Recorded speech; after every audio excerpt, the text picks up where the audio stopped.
Back in 1975, I was a raw food eater and stopped in to visit Hippocrates Health Institute in Boston. And within a matter of a couple of hours, our founder, Ann Wigmore, asked me to join the staff. And I had no intent to do that. I was actually on my way with my wife to Oregon, where we were going to open a health center on the Oregon coast and have it from April until about October and do nature hikes and spend time in the glory of the beauty of nature and God out there. And something impelled me to do it. I guess it was youth and ambition, and I've never looked back at the time. But the first time I'd ever heard in 1975 that maybe all of those shiny little things I had in my mouth were not good for me. And boy, did I have a lot of them, because in the Clement household, we didn't eat anything that vaguely even looked like food.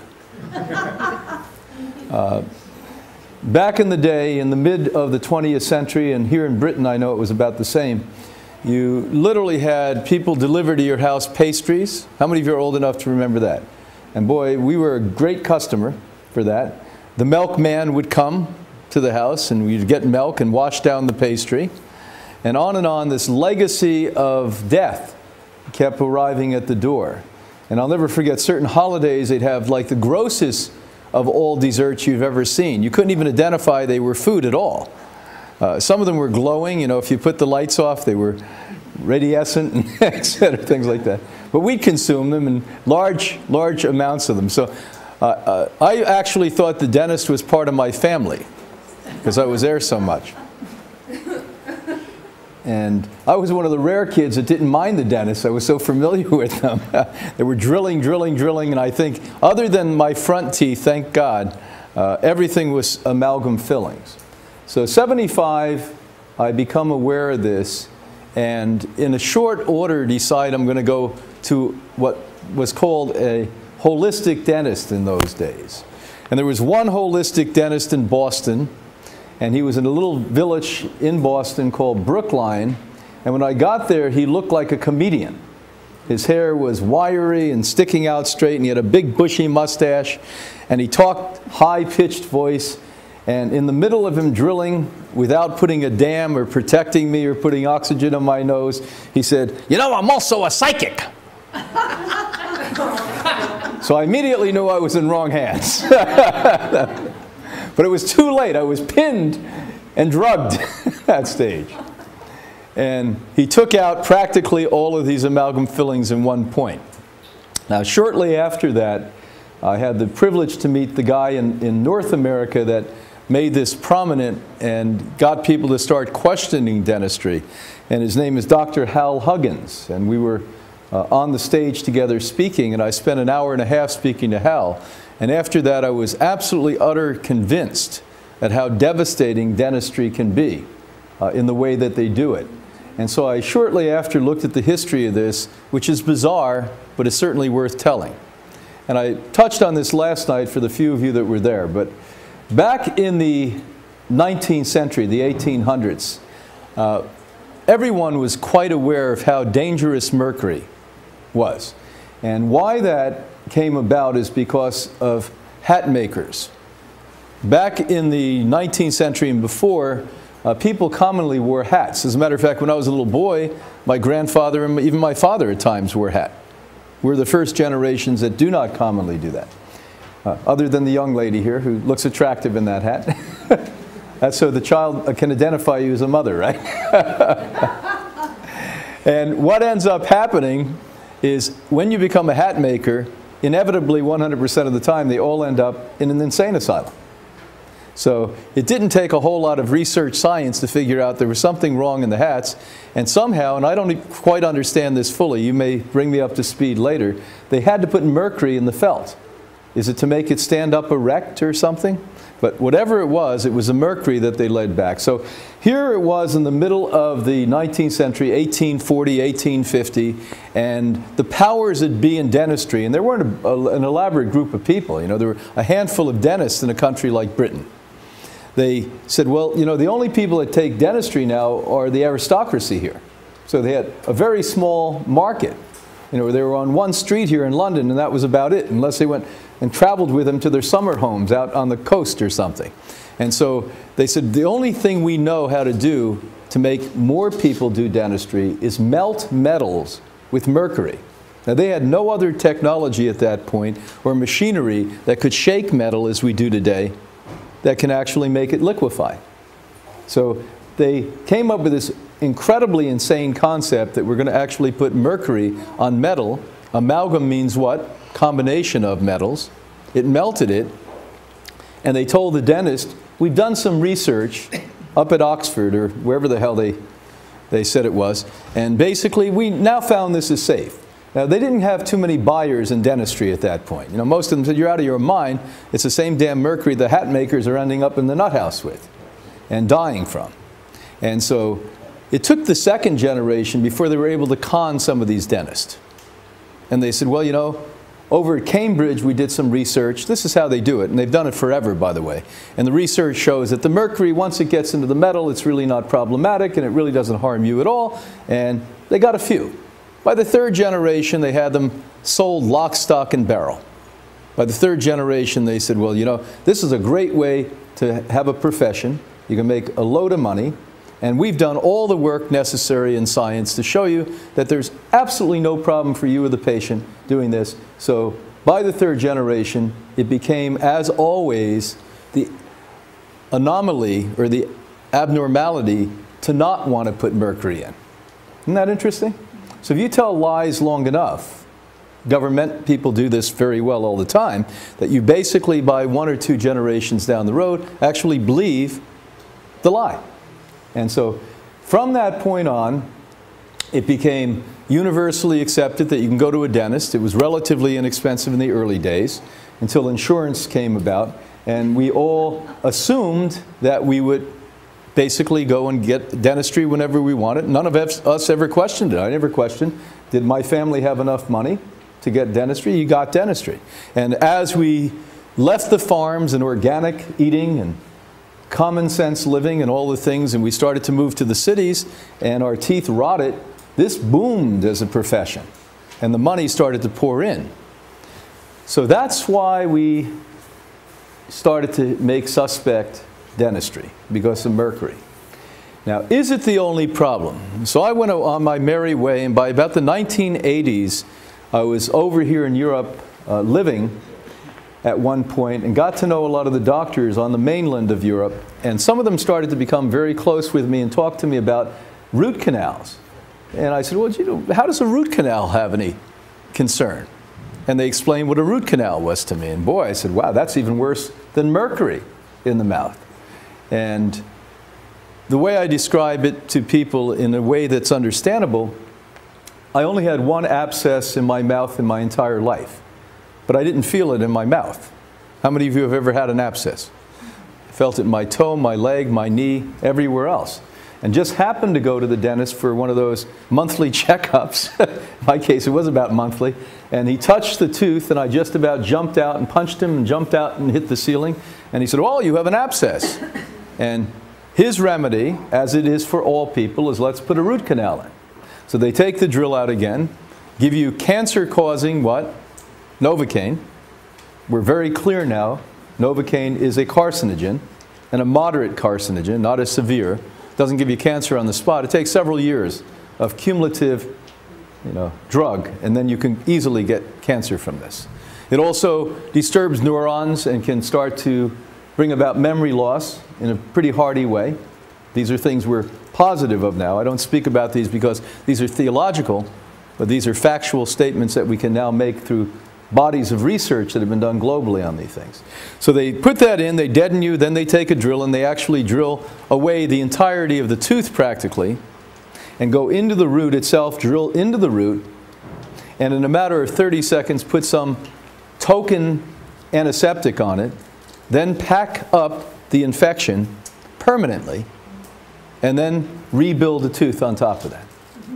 Now, let's go back, rerun the wheel 1 minute and 2 seconds ago.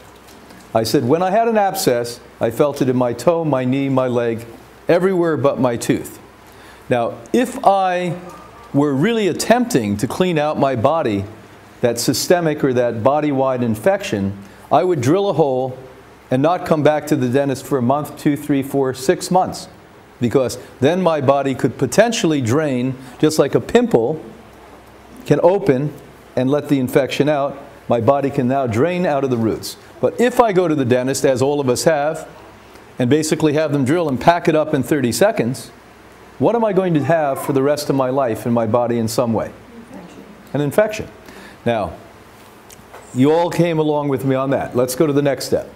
If you have a systemic infection in your body, depending upon how large, how bad, and how long that infection has lasted, would determine how devastating that is to your overall health. And what we do know is if you have a permanent infection in your body, microbial infection, you have a consistent need to take a large part, or at least a moderate to a large part of your immune system to protect you so that doesn't kill you. Now, I don't want, and you should not want, any part of our immune system taking care of an infection because they have enough to do today.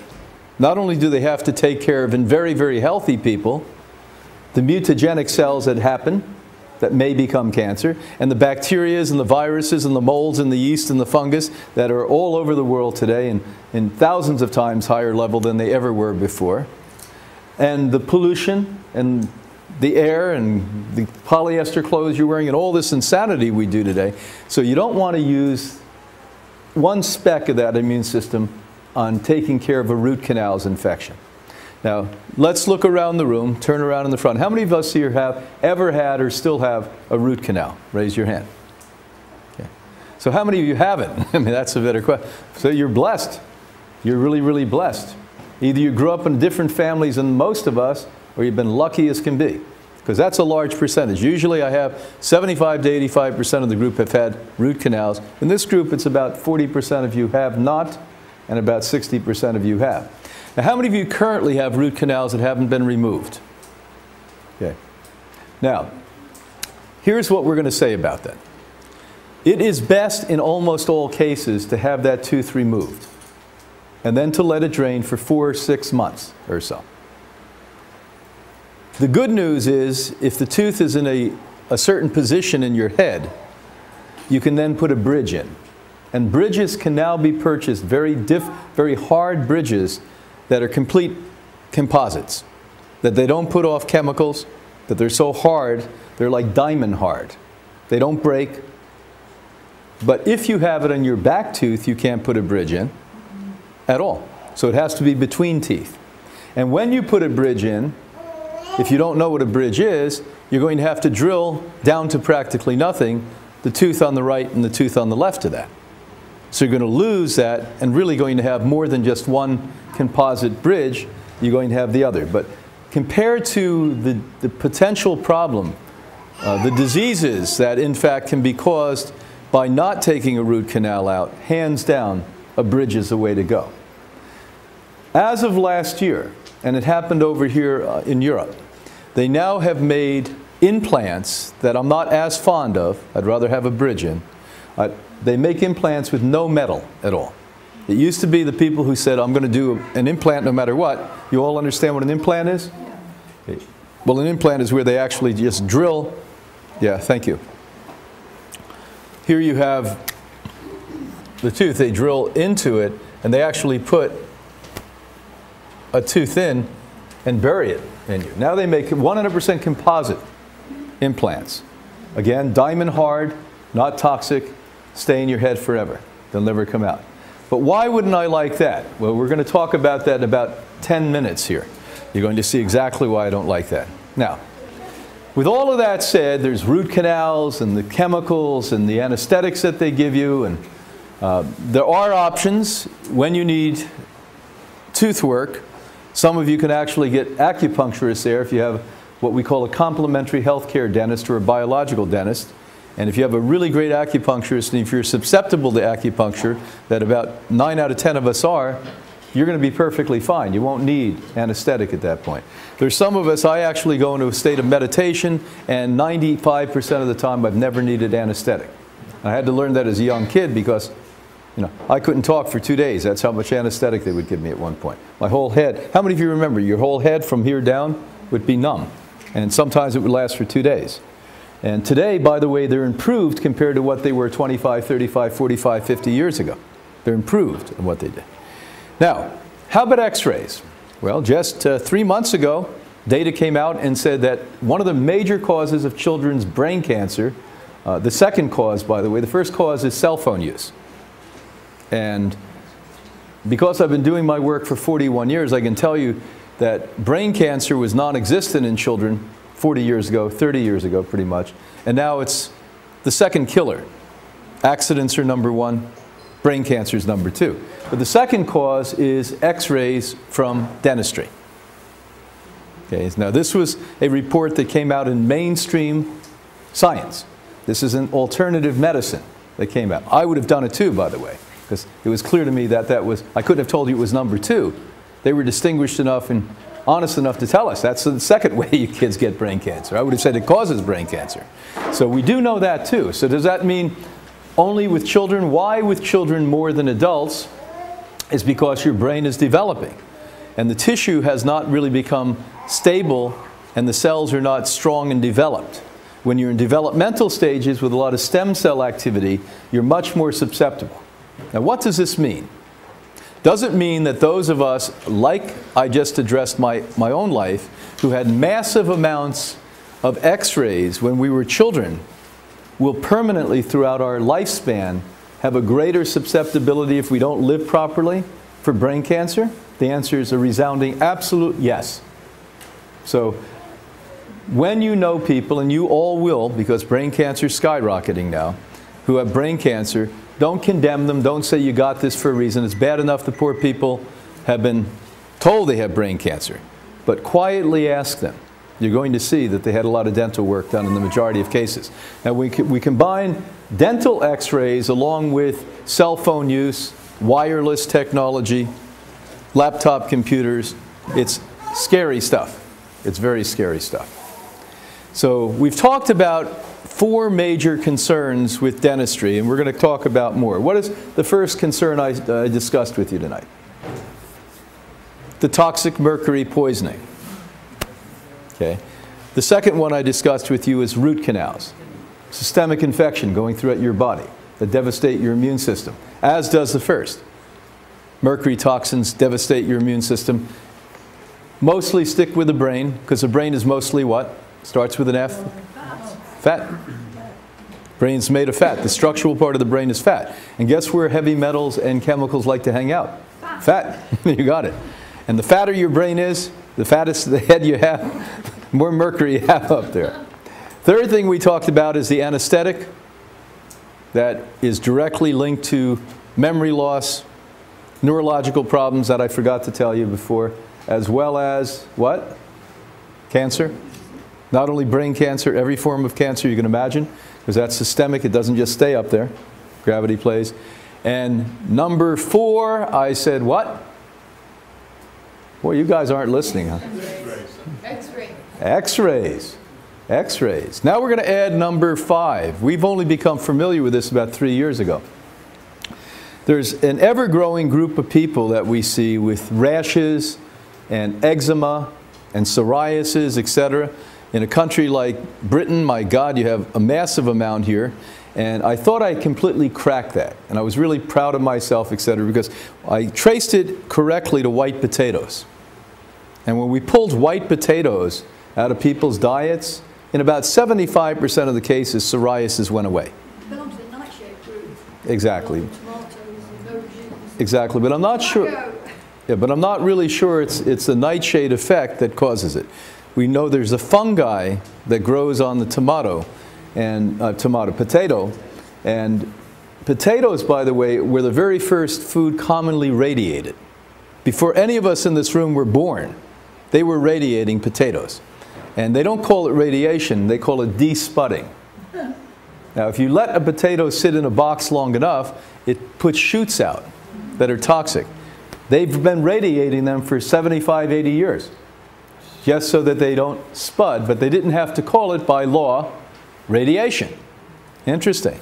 So, in spite of that, and certainly with organic potatoes, you're going to have a lot of what on it? Fungi. And that fungi is directly linked to psoriasis. We also knew that there were other causes of that, milk consumption, you know, the usual suspects. And you look at the cultures like Britain and Ireland and Wales and Germany and Sweden, that we consume large amounts of bread. That's another one, large amount of dairy food, large amounts of potatoes. This is why we commonly see this. But now we started to realize, wow, we've got some of these people to clean up their act. They're doing everything exactly like we tell them, and they still, 20% of them, 25% of them still have these rashes. And we then discovered nickel poisoning.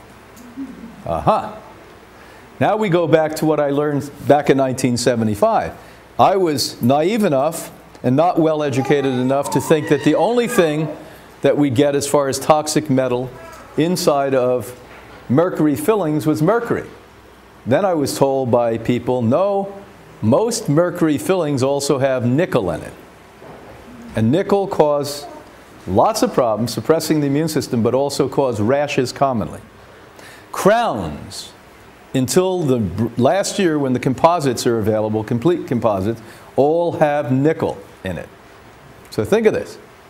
And when I was a kid, I used to bite on nickels all the time. How many of you did that? We used to check the nickel to see if it was real. So now we have number 5. Now, is that enough to scare you a little bit? All right, now we're going to go to the whole new level of fright here. So damaging dentistry does harm. Now, isn't it pretty weird? Here's a small group of us on a Saturday night in London, England, that we have to gather together almost evangelically and speak about a major profession that probably 2 blocks in either direction people are commonly getting. The 10 million residents of London, England, probably 8 million of them have had dentistry at some point. And you, sadly, are some of the people in the know. And practically all the other 8 million people out there, if you told them what we're talking about tonight, they would say, you're wildly crazy. Isn't that amazing? It's crazy. So the word quack came from the German word quecksilver. What does that mean? Mercury. So the very first time the emerging pharmaceutical industry that made the mercury fillings started to call people quacks is a called dentist that refused to put mercury fillings in quacks. Isn't that interesting? So just like in politics, whatever they tell you the other guy's doing is what they're doing. When they start condemning other people, just like people who are prejudiced, whenever they say, da-da-da-da-da-da-da, I know exactly where they're. Now, all these people railing about homosexuals, guess what? They're all homosexual. All people hating black people, they hate themselves, you know? What is it? It's all 100% of the time. I've never not seen that happen. I've never not seen that happen. Yeah, it's like you have to reflect off yourself. Well, the same thing. Now, still today, here we are in the 21st century. 160 years, 170 years from the time they launched this march to insanity here.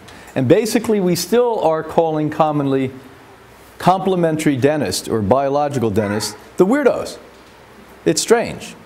And most of them do not do a great job. I'm going to have to tell you that. Most of them do not do a great job. We have one guy out in California. Of course, you have to be a Hollywood star and have very, very deep pockets to go to them. He actually comes in with a space outfit on. This is not a joke. I've never gone to him. I can't afford it, but he comes in with a space outfit on, and he pretty much has, you know, oxygen. Every auricle in your body has oxygen pumped into it, and he allows the root canal to drain and all of the different things, but it's probably $5,000, $6,000 a tooth to do that. So the rest of us are relegated to some doctor who at least has the courage to go against his colleagues in the medical profession. Matter of fact, as I started tonight, my good friend here gave me Toxic Dentistry Exposed. And here is a dentist right now in your country, Dr. Hall, Monroe Hall, that is losing his license in dentistry. And she says he's a good guy because there's a good friend that both of us know that has been using this man for a long time. Now, what happens if you step out of line? That's it. You're going to cross. That's it. They're going to get rid of you. They're going to say, well, God forbid, you know, how dare you tell the truth to people? And if you tell the dentist a few facts of life, you get crossed off as well. That's right, yeah. God forbid. So damaging dentistry does harm. Pretty sad we have to worry about dentists too. Another doctor we have to worry about. And last night we asked, as I do all over the world now, how many of you feel confident when a loved one is in a hospital that you can leave them there and feel that everything's going to be okay? Nobody raises their hand. Same thing in dentistry. You know, if you hate somebody, bring them to the average dentist. If you love somebody, keep them away from all dentists. That's it. Now here is a chart which is interesting. And this chart is the most definitive chart because we've come up to speed. This was just finally done by 2008. This shows you in a very simple way what your teeth are related to. So here, let's look. This is the front teeth, obviously. This is the left side. This is the right side to the back. So make believe this is going in a big circle. So we're all very clear on this one. If you look to the left side, it's back here. You look to the right side, it's here. And the teeth are in the front. And we're going to show you this. And this is going to be interesting if you really wake up a little bit and listen closely. And I ask you, do you have organ concerns or body concerns? And how is that tooth? So let's go through each tooth and say, oh yeah, that tooth is extracted. Or oh my God, that's where I have a filling. Or by God, I have a root canal in that area. Wait till you see how interesting this is, because when I've done this with hundreds of people, it works practically 100% of the time. That people start to say, wow, that's amazing. I can't believe it. I've always had a problem in that particular organ. Or that I have a disease in that part of my body. Uh-oh. Now what's going on? Here we go. All right, so we're back here again. So let's start over here. Very back tooth here. And you can almost feel this. You can almost feel this. Because when I used to have infections in there, even though I have a very strong and very good heart, we have a new unit at Hippocrates we just installed 3.5 weeks ago that within 3 minutes is the most sophisticated evaluation of the cardiovascular system available today. It makes an EKG look like something from 1750. And within 3 minutes we can evaluate what age your heart is. Not chronological age, but what it is. And so they always tell me I have a heart of a 30-year-old guy, although I'm double that age. And so that's true, but I remember when I got infections there, I would always feel a heaviness on my heart. Back left, heart. Small intestines. Maybe you have a poop problem. Maybe you've had what you call stomach pains, which are really small intestine pains. Maybe you haven't seen digestion of food. Maybe when you go to the bathroom, often you either have diarrhea or pieces or whole that you don't completely digest. Small intestine problems. And look down here. These organs are really, really interesting. But the tooth below that one too. So here we have the back tooth at the top, the back tooth at the bottom. We have the heart, the small intestines, but then you have the endocrine system. Now what are they? The glands. That also has to do with your emotions. Because the endocrine system, which is everything from the lymphatic system to the thyroid, up throughout your body, pituitary gland, pineal gland, your thoughts, your emotions, your feelings, everything's glandular. If they're not functioning or suppressed in some significant way, I promise you, you're not emotionally stable. You're not emotionally who you can be. So we now realize, let me say this in a bigger way, because I don't want to just talk about dentistry. We, thank God, have the technology in the 21st century to literally prove what our ancestral spiritualistic people were talking about. How everything is totally interconnected. That there's not really a difference or a separation between the spirit and the emotions or the emotions and the physiological body. And this is proof of it. So something that I would never have thought about 40 years ago, a tooth may have whacked my emotions out. Now I absolutely can show you that that happens to you. Not maybe happens, happens to you. We go to the next. Okay, so we're coming down here from this side again, just so you start to feel about this. We have the thyroid problem. Have you ever had a problem? Do you have a root canal in there? Have mercury back in that? Thyroid problem. And by the way, thyroid problems come from three major areas. One we're talking about now, toxic mercury. Toxic mercury. Number two, lack of selenium, which practically everyone has. It's not in the soil anymore. Iodine, and also radiation that you're using like cell phones, laptop computers, wireless, etc. That's why today, as I'll do right now, how many women here have thyroid concerns? Raise your hand. Yeah? Always, half the women in a room have a thyroid concern. Now, when I asked that question 40 years ago, I'd have one old lady in the back with 500 people in the room. Now it's half the women worldwide. And why? Because of what I've just said. But an added attraction now is that we have the mercury in that tooth.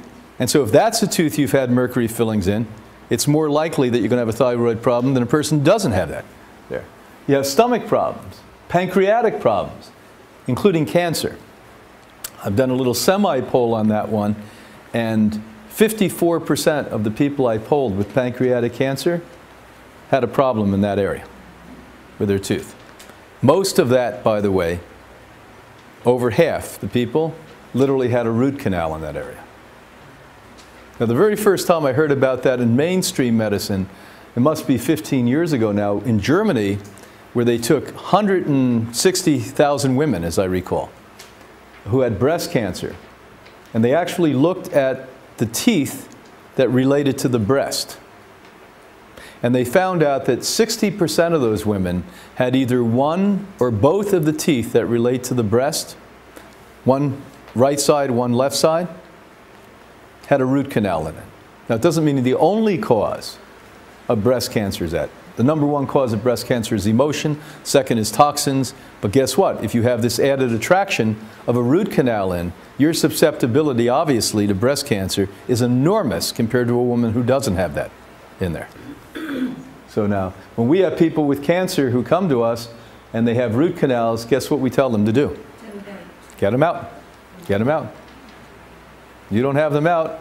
And those of you who are healthy, find a good complementary health care dentist and get these slowly but surely taken out of you.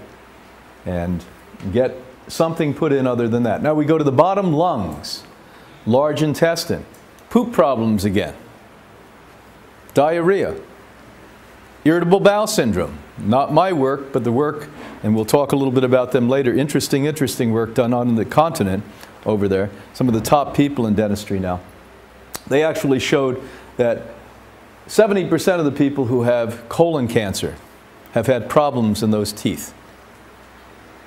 You hear the number I just told you? I'm not talking about 7%. I'm talking about 70%. That's like the vast majority of people.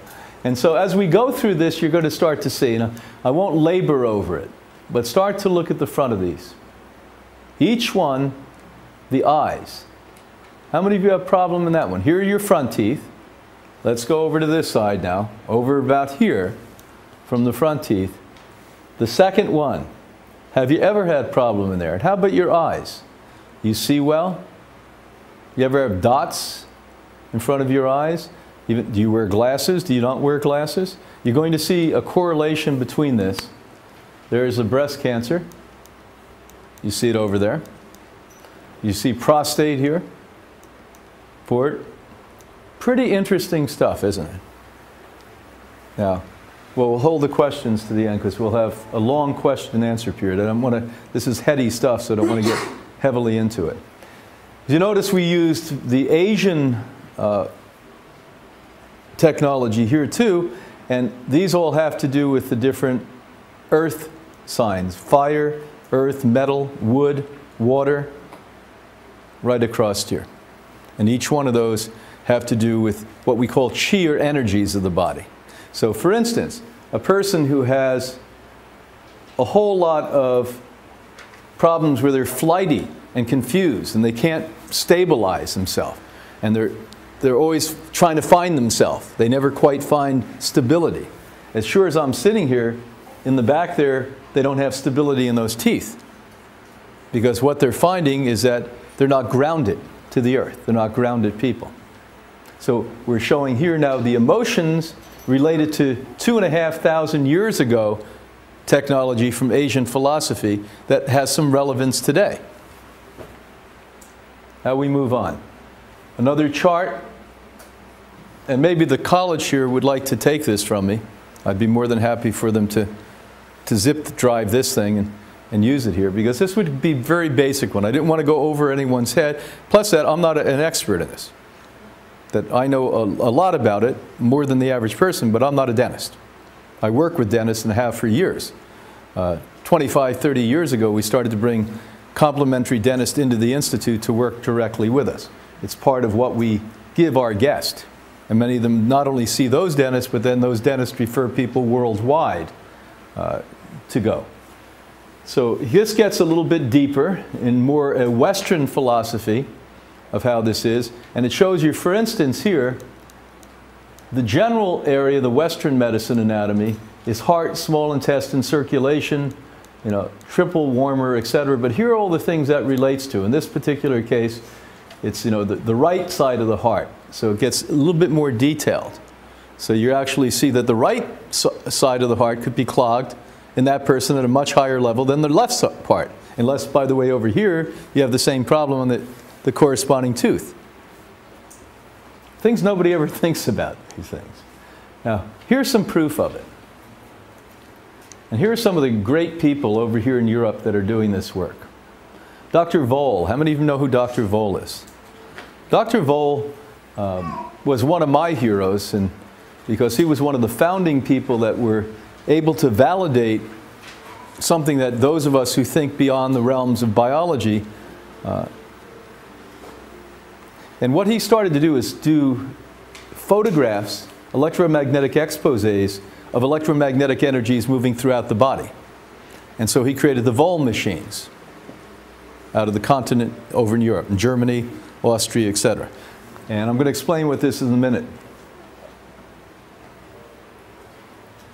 Then Dr. Rao is currently, he has a center in, I send very, very, very sick people who are not mobile enough to come to Hippocrates. We're not a hospital, so if they're laying in a stretcher drooling and they need to come somewhere in Europe, I send them to Switzerland to Dr. Rao. And Dr. Rao, who is a big, big, big, tough guy, he comes out and puts full-page ads in major, like the Times here, and condemns allopathic medicine. And he's an allopath himself. So a lot of the work they do there, when you go to his center, they actually check your tooth to see why you may have had that cancer, or why something else is going on in your body. And what we're seeing here is actually the correspondence, the electromagnetic energy going from the tooth itself to the organ system. So this is not, again, any theory that we're actually going to be able to show you here in detail, and this is only part of the picture, of course, that here's the tooth on the back left part of your body, and we could follow this through, and guess what we see? It goes right to that organ that it correlates with. Now here's even a little deeper work that goes on. It's a little beautiful work too, as far as I'm concerned. This is a tooth. This is a holographic microcircuit done by Dr. Ralph Dale. And this is Dr. Dale showing you the tooth is not this solid, hard object, matter-based object that has nothing to do with the rest of your system. That this is the parameter of effecticity or connectivity that it has with the rest of the body. In scale, think about that. That's a tooth. This is probably 1/2 to 3/4 of the average person's body that we can photograph the energy going through. And that's only because we're not sophisticated enough with ultraviolet film today to show you it corresponds with 100% of the body. Now, how many of you have ever had such a sore tooth, such a bad tooth, such an infection, that you felt pain when somebody screamed in the house next to you? So now, I've just shown you that you have connectivity with all electromagnetic frequency in the universe, even through a tooth. It's not only that you're connecting to other parts of your body. So when you have that pain and it's coming out of the tooth, it's an epicenter of energy, and somebody slams a door, or somebody screams, or loud music goes on, or you're shocked, you actually feel the sensitivity of the electromagnetic frequency of the universe, if you would, coming into your body and affecting you. So what's this all have to do with what we should discuss tonight? Disease. and we're opening up another window for you to actually show you why and how millions of people get disease. And I will sit here and tell you that there is certainly a percentage, and nobody purports or pretends that we know the percentage, of people that 100% got disease because of teeth. What kind of diseases? Cancer. What kind of disease? Mental illness. What kind of diseases? Multiple sclerosis. What kind of disease? Parkinson's disease. What kind of disease? Alzheimer's disease. Now this we can say with absolute authority, that there is a percentage of people that 100% of why they have those diseases came from teeth and what has been done to their teeth by damaging dentistry. The rest of us who have had disorders, any disorder, period, part of the contributory reason is because of poor dentistry or because of poor oral hygiene. Now let's give you an example on what that means. Most of us were told, get a brush and get natural toothpaste. And if you don't watch, natural toothpaste may commonly have fluoride in it. Did you know that? Yeah. Yeah. Natural toothpaste is not quite natural because most of it's made out of petrochemical. So even the well-meaning alternative dentists that I said most of them aren't that great are not telling you what you really need to do. The difference between a brush and a water pick is night and day. How many of you use water on your teeth rather than a brush? Raise your hand. None of you? Well, boy, you're very primitive here. We've got to bring you up to speed. And I thought you were the elitist over here. So we need you to march out to your local chemist, your local department store here. Go to the hygiene department, and we need to get a water pick. A water pick is what we need to be using. This is the 21st century, not the 14th century.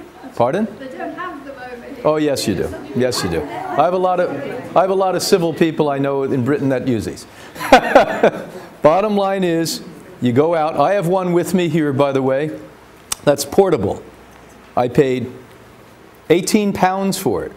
If you don't have the money, I can chip in for this one. And how much did you pay to get in here tonight? This is the portable one. It has 2 batteries in it. I put water in it. And I use a water pick on my teeth. Now, don't tell me you don't have it. There's something also, I don't know if you have it here yet, called the internet. But you get on the internet. Oral hygiene needs to be coming up to the 21st century. You need that. Number 2, there are now products that the research, money, and efforts have been put into them that we actually know kill the microbes in the mouth. 99% of natural toothpaste, even the good ones, do not kill the microbes in your mouth. Now, back about 15 years ago, when one of these companies, the largest herbal company in the world, was doing their due diligence, we did research for them on every one of our guests for 2.5 years. Were any of you guests at Hippocrates during this period? We were swabbing your mouth. Besides, that were back in the days where we used microscopes and screens. And we actually put a toothpick into your hand. You would swab your mouth. We would put it on the screen and get grossed out the thousands of times we did this. Because even those of us who are pristine saints who live this way and walk on water, we had discotheques happening in our mouth. But those of you that weren't quite as couth, my God, it looked like, you know, rush hour on Christmas Eve in downtown London or something. You just can't believe it. And what we were stunned to find out is we were identifying them incorrectly initially as bacteria. And a dentist came over who knew a lot more than us and said, that's not a bacteria alone. These are the bacteria. That's called spirochete. How many of you know what a spirochete is? It's what causes Lyme's disease. And how many people had this in out of the thousands of people? 100% of the approximate spirochete, 100%, like a spiral K, K-E-Y. Okay. 100% of the 2,500 to 3,000 people approximately we tested, probably 3,500 when I think about it, had spirochete in their mouth, including my wife and myself, who have been living this way for over 40 years. Okay. Now, yes, grant you we had far less, but we had it. Now, there are products today available. Again, I'm going to go to your government and ask if they'll bring the internet in. And They're called perio paste or perio liquid. Now perio paste is fine, but perio liquid, you have it? No. Well, there you are. And where do you get that?